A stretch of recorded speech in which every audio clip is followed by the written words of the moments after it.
আসসালামু আলাইকুম। সবাই কেমন আছেন? আশা করছি সকলে ভালো আছেন। এই একটা কথা দুঃখের সহিত জানাইতেছি, কিন্তু কেউ খারাপভাবে নিবেন না।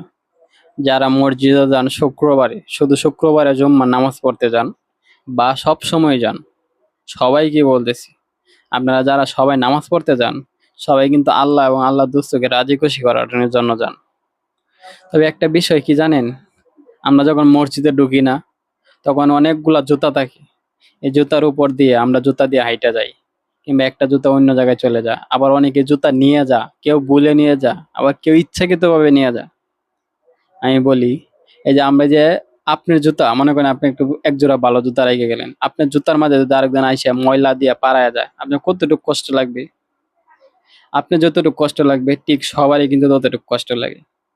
এই কথাগুলো একটু মনোযোগ দিয়ে শুনবেন। আর মসজিদে যাইলে সবচেয়ে হয়তো হাতে করে জুতাটিগুলো নিয়ে যাবেন, আর নয়তো জুতাগুলো অনেক দূরে রাখবেন, যেন আপনার দ্বারা অন্য কারো জুতাতে ময়লা না পড়ে।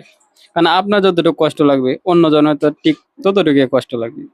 আমি যখন মসজিদে যাই জুতাগুলো অনেক দূরে রেখে যাই, যাতে আমার জুতার ময়লা অন্য কারো জুতায় না পড়ে।